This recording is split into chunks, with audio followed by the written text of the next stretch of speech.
Сивортанг, Сарер Шур Катанг. Старая армянская поговорка, которая означает «плечом к плечу мы перевернем горы». И действительно, на протяжении всей истории страны кто только не пытался ее завоевать. И, видимо, благодаря внутренней сплоченности и любви к своей земле Армения до сих пор является гордой и независимой страной. И мы продолжаем путешествие по ее самым интересным местам.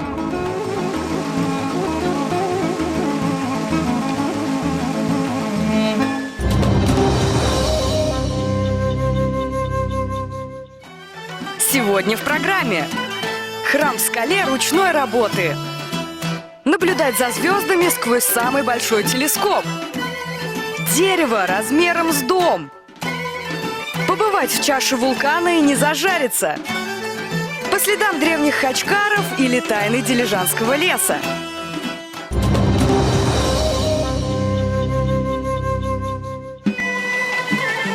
Живой фонтан чудес этой страны по-прежнему не иссяк.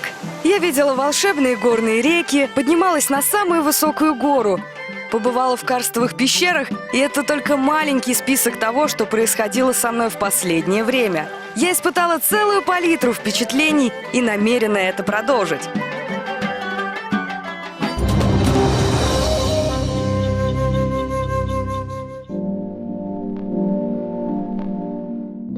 Большую часть путешествия мне попадались только маленькие горные деревушки, поэтому вперед навстречу цивилизации я отправляюсь в Ереван.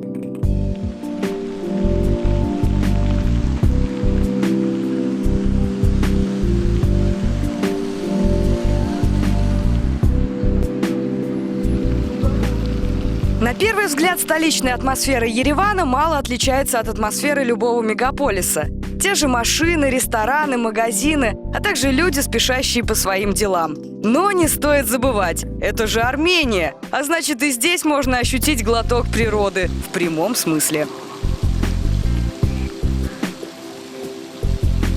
В Армении очень много родников, поэтому на всей территории страны можно пить воду прямо из-под крана. Она очень чистая. Но мы сейчас находимся в Ереване, где буквально на каждом шагу располагаются вот такие питьевые фонтанчики, где можно утолить жажду чистой родниковой водой.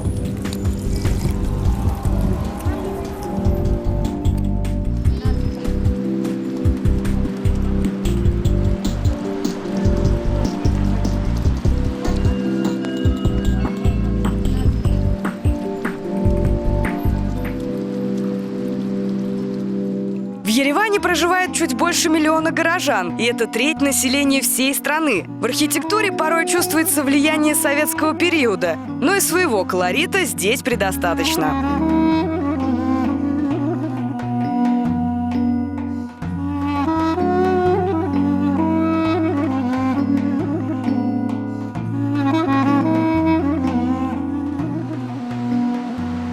В самом сердце города, образуя слияние трапеции и полукруга, расположилась площадь Республики. Ее обрамляют 5 монументальных зданий. Их фасады украшены тонкой резьбой с древнеармянскими мотивами. На стене здания правительства бодро отсчитывают время городские куранты. Великолепный фонтан перед музейным комплексом кажется идеальным местом для дружеских встреч и свиданий. А еще в Армении очень вкусное мороженое. По вкусу напоминает пломбир из детства.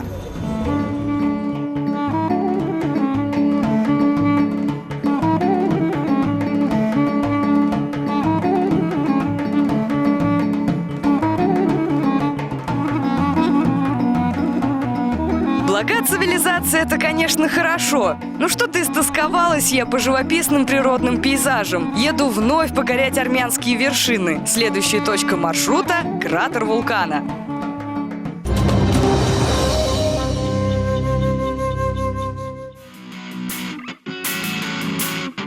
Вулкан Байот-Сар расположился к востоку от озера Сиван. Дорога к его вершине трудна и небезопасна. Кажется, еще чуть-чуть, и автомобиль упадет в пропасть. Опытный водитель и проводник здесь просто необходим. Благо, Арам, проводник из турфирмы Find Armenia, далеко не в первый раз в этих горах.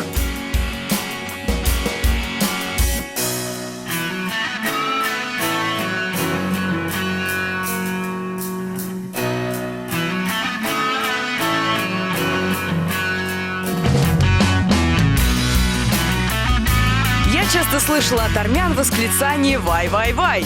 Слово, выражающее удивление, напрямую связано с названием вулкана Вайот-Сар. Его можно перевести как «гора ох» или «ах». Но удивление относится не к красоте вулкана, а скорее от страха перед его могуществом. Некоторые называют это место «Дурная гора». Слишком много боли она принесла в свое время.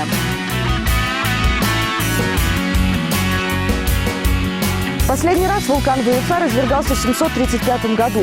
Тогда извержение было настолько сильным, что погубило несколько окрестных деревень, а также очень крупный город Мот с населением 10 тысяч человек. Видимо, в Армении существуют свои Помпеи. Ну а здесь, на вершине этой горы, я чувствую себя настоящим силачом. Я, например, могу взять этот камень, поднять его, подбросить. Он очень легкий, так как имеет пористую основу. Ну а когда мы подходим к краю, тут открывается совершенно потрясающий вид, от которого просто захватывает дух.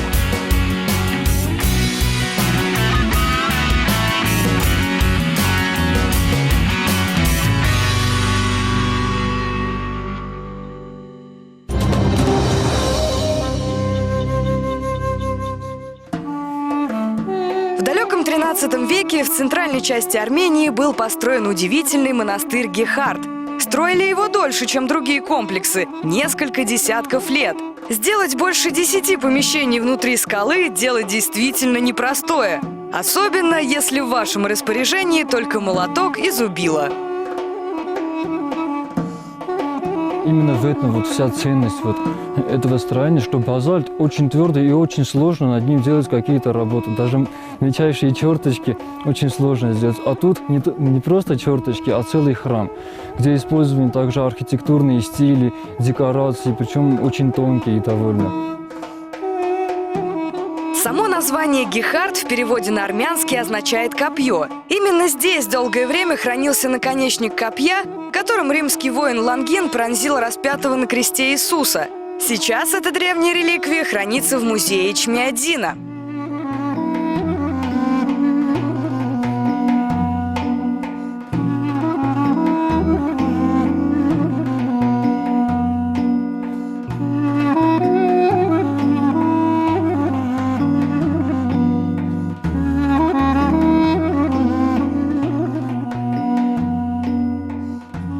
К храму Катагики примыкает закрепленная в скале резница Гавит. Из нее можно попасть в 3 большие пещерные комнаты, выточенные уже в самой скале. Внутри довольно темно, как и полагается пещерному храму. Резные колонны, древние хачкары тонкой ручной работы, купольные потолки с ровными отверстиями для света – все это великолепие – работа архитектора Галзака. Каждый завиток на стенах имеет свое значение. В целом атмосфера довольно мрачная и мистическая.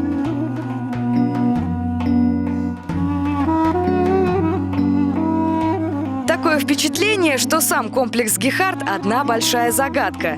За свое многовековое существование это место обросло множеством легенд. Некоторые из них совсем недавние. Что за интересный камень вот в центре площади? Да, значит, с этим камнем тоже связана история. Он не просто так его туда поставили. В 1975 году здесь было крупное церковное собрание. А в те годы у нас церковь очень важные вопросы решала для народа, очень важную роль играла в культуре и духовной жизни населения. И так получилось, что здесь, вот на этой площади, очень плотно вот так вот собрались люди. И неожиданно с высокой скалы этот камень срывается и катится, и падает сюда.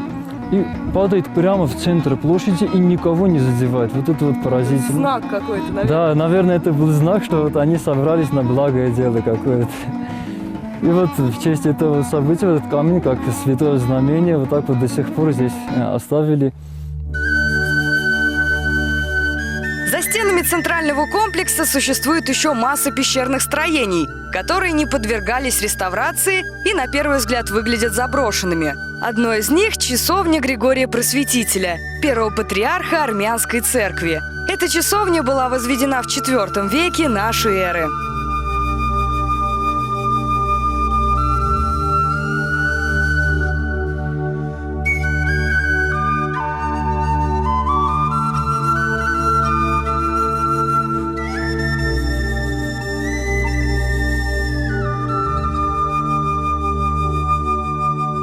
Я смотрю, тут даже сохранился такой небольшой алтарь. Да, сюда люди приходят, ну, как в старые традиции, приходят и жгут свечки, да.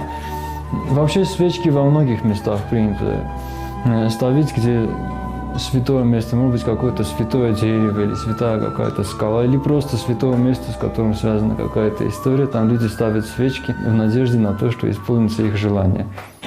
Кстати, о желаниях. Покидая монастырь Гехард, я тоже не упустила возможности загадать свое. Вот перед входом в Гехард я вижу такую интересную скалу с такими углублениями. Зачем они нужны? Эти ямочки для того, чтобы загадывать желание. Люди загадывают желание и берут камешек, пытаются бросить туда. Если камешек там застрянет, то желание сбудется. Отлично, нужно попробовать. Да.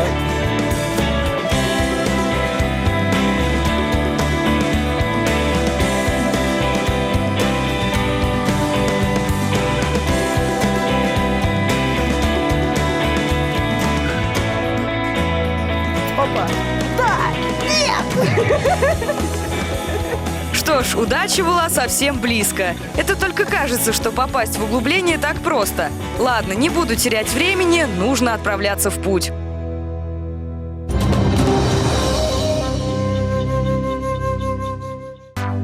Армения – страна не только древних монастырей и живописных ландшафтов. Наука здесь не стоит на месте, в частности, астрофизика. Вот она, Бюраканская астрофизическая обсерватория имени Виктора Амбарцумяна. Она расположилась на высоте 1490 метров на южном склоне горы Арагац. На счету местных ученых много научных достижений, за что обсерватория и получила мировую известность. А вот и главная ценность Бюраканской обсерватории. Этот телескоп работает здесь с 1976 года, но до сих пор он является одним из самых мощнейших в мире. Попасть в обсерваторию было нелегко, но мне удалось. От увиденного по коже бежали мурашки. Впервые в жизни я увидела, как выглядит настоящая научная обсерватория изнутри. Этот огромный телескоп, эти приборы, компьютеры, как будто ожившая история со страниц научно-фантастического романа. Кто знает, сколько еще научных достижений уготовано этому месту. Возможно, благодаря именно этому телескопу мы приблизимся хотя бы к одной разгадке из многочисленных тайн мироздания.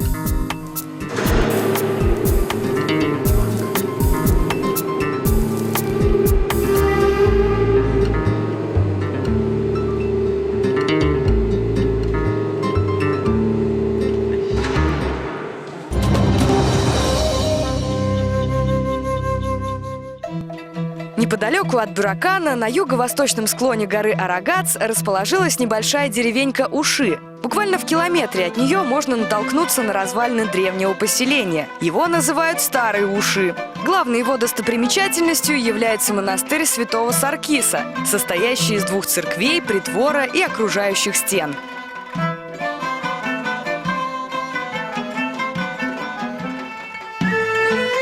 Долгое время это культурное достояние XIII века находилось в полном забытии. Власти не торопились восстанавливать монастырь, а каждый прохожий мог унести с собой часть древней истории. Просто так, на память.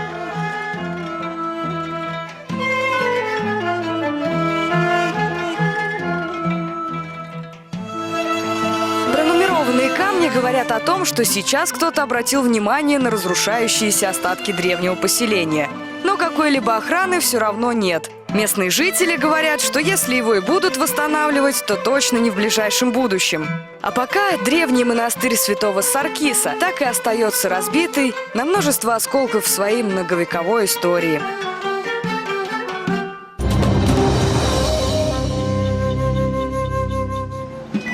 Самыми крупными городами в Армении считаются Ереван, Гюмри и Ванадзор. В них проживает почти 65% населения. Но довольно внушительный процент людей все-таки живет либо в малых городах, либо в деревнях. Многие из них расположены на вершинах гор, где мало кислорода, а до ближайшего магазина можно добраться лишь летом, когда дорога не скрыта под снегом. Да у нас везде здесь красиво. Сами посмотрите, красота. Правда, далеко немножко от райцентра, горная деревня, но красиво. И природа хорошая, и воздух чистый. Деревня Деревня Ванкадзор расположилась на высоте 1850 метров. На сегодняшний день в ней проживают около 50 семей. Деревня выглядит настолько аутентично, что не верится глазам. Кажется, будто ты находишься внутри художественного фильма об Армении прошлых лет. Ишаки несут увесистую поклажу, мудрые старцы наблюдают, как молодые рубят дрова, даже хлеб здесь пекут в традиционных армянских печах-танирах.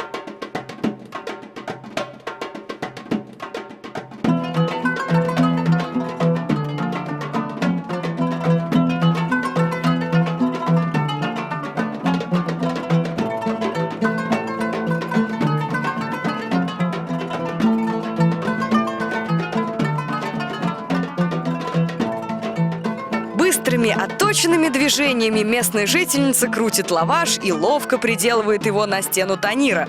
Кстати, первый испеченный лаваш есть ни в коем случае нельзя. Это очень плохая примета, которая может навлечь беду на всю семью. А вот вторым смело можно полакомиться. Я первый раз видела вот этот процесс выпекания хлеба в такой странной печке. Вот сейчас он вспыл в жару. Потрясающий аромат. Очень вкусно. Здесь тихая и размеренная жизнь, где каждый занят своим делом. Несмотря на отсутствие многих благ цивилизации, жители крохотной горной деревушки Ванкадзор выглядят очень даже счастливыми.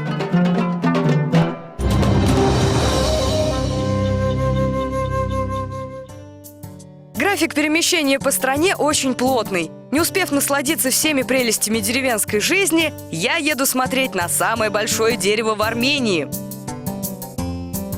Платан действительно впечатляет. Говорят, в первом веке нашей эры под этим деревом любил отдыхать сам Месроп Маштоц, создатель армянского алфавита.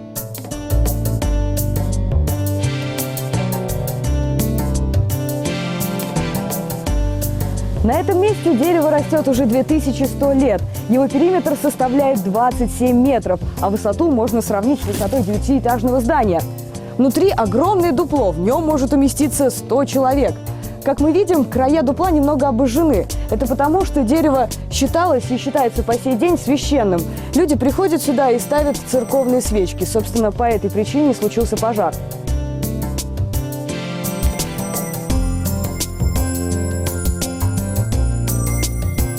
Но дерево от этого пожара, к счастью, не погибло. Более того, оно продолжает расти и радовать своими зелеными листьями. На фоне этого древнего платана чувствуешь себя лилипутом в стране великанов.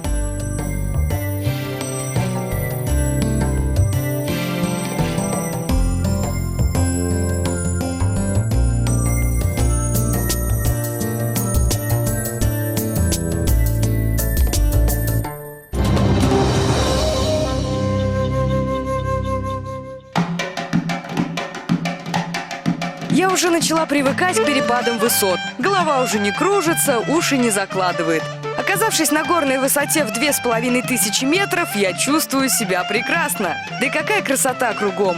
Селимский перевал. Именно через это место когда-то проходил Великий Шелковый путь, о чем свидетельствует вот это невзрачное на первый взгляд строение. Вот так вот в 13 веке выглядел постоялый двор. Назывался он караван-сарай. Торговцы, когда шли по шелковому пути, особенно зимой, им нужно было остановиться где-то на ночлег.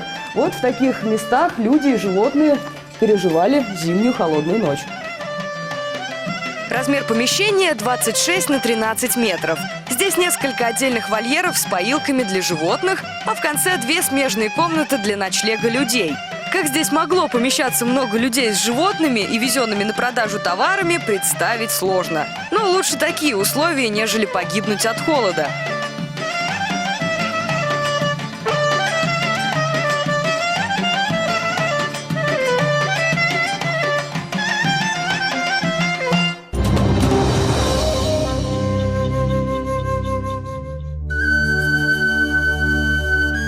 После выжженных солнцем гор Селимского перевала вид Дилижанского заповедника с его обилием ярких красок просто поражает. Интересно, какие тайны прячут в себе эти леса?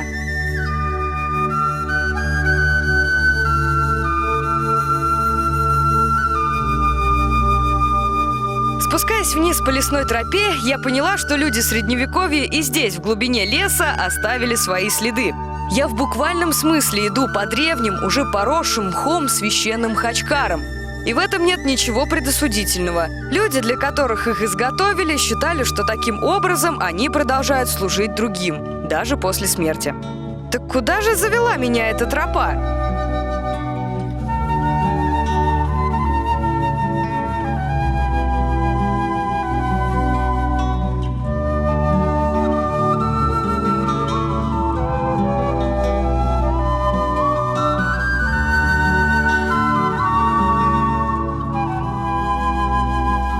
Даниэл, привет!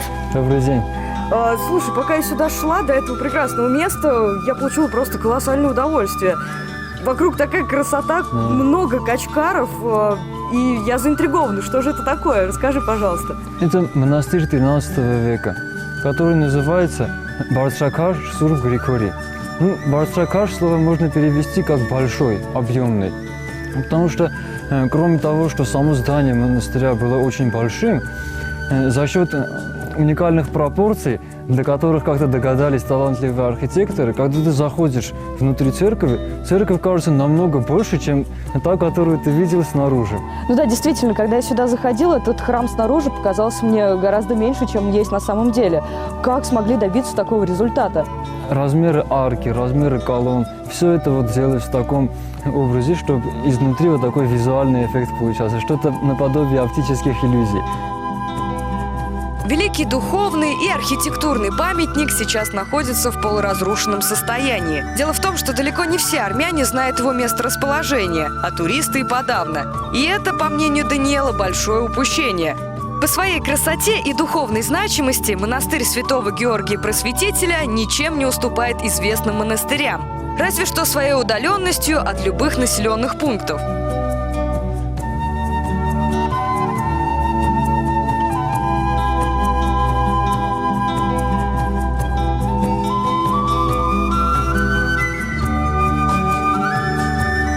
Вот такие чудеса можно увидеть, просто прогуливаясь по лесу.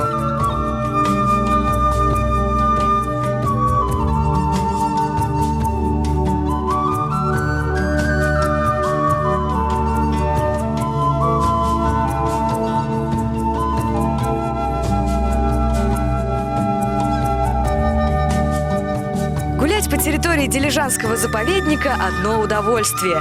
Деревья, сочная трава, родники. Под конец своего большого путешествия я поняла, что ошиблась. Оказывается, в Армении есть свое море.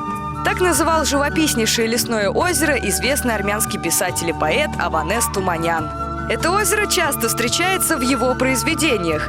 Неудивительно, такие виды просто кладезь вдохновения.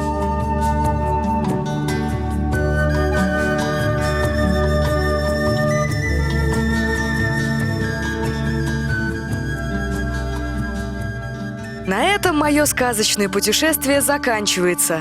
Гордая и красивая страна навсегда врезалась в мою память.